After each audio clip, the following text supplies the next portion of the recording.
Hey guys, welcome back to the channel. In today's video, we're diving here at the dive site, the Kiekuut, and I'll tell you everything about the dive site and tell you about the history as well. So let's dive right in. The wreck is located in the Kraaijenbergse Plassen, near Beers. And if you've ever dived in the Netherlands before, you know most freshwater sites are basically platforms, lines, maybe a bus or something, but this is different. Because here you actually have a proper wreck. And not a tiny one either, like a real recognizable ship. And the cool part is, it's not just placed here for fun. This thing actually had a full life before it ended up underwater.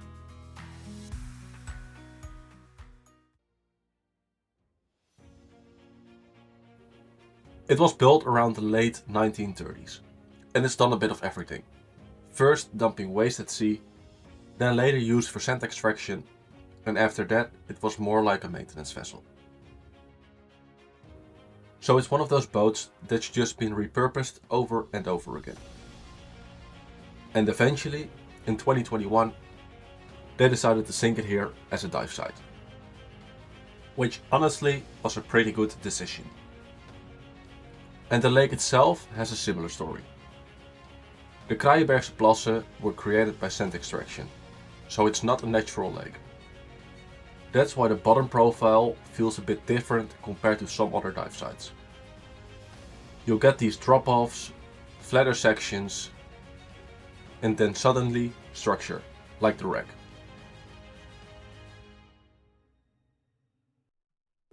The first time you dive it, you'll notice there's no line or anything guiding you to the wreck. So you actually have to navigate there yourself using your compass.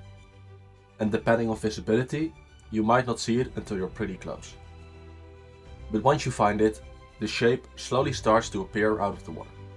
And then you realize, okay, yeah, this is actually a decent sized wreck. It is sitting at around 10 to 12 meters, so it's super accessible for most divers.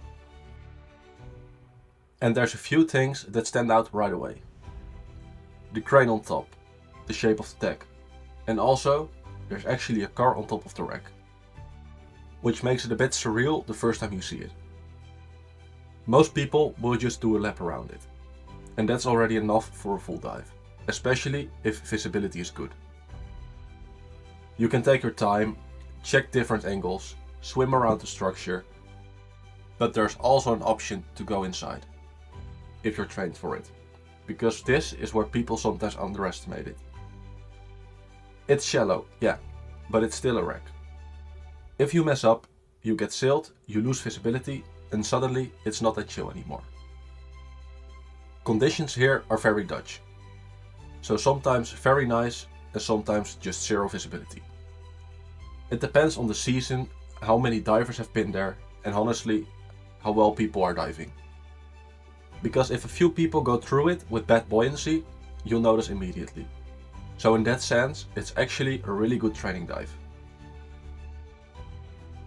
And access is easy. You park near the bungalow. It's a short walk, you gear up, and you're in. No complicated entry, no long swims. The only thing is that you have to navigate yourself to the wreck, which actually makes the dive a bit more interesting. And once you're there, you'll also notice it's starting to feel alive. Even though it hasn't been there that long, you'll already see perch around the wreck, sometimes carp, and if you're lucky, pike or sander. And the wreck itself is slowly getting covered by growth. So it's not just metal anymore, it's becoming part of the lake. For me, this is one of those dive sites that just works. It's not extreme, it's not super technical, but it gives you a proper wreck, decent depth, and something to actually do during the dive. I'd use this for training, introducing people to wrecks, or just a relaxing dive where you know what you're getting. And that's everything you need to know about dive site the Kiekuut. If you enjoyed this video, make sure to give it a like and subscribe to the channel. And let me know in the comments what dive site you'd like to see next. Don't forget to check out the links in my description for my other social media pages. And as always, dive safe, stay curious, and I'll see you in the next one. Bye bye.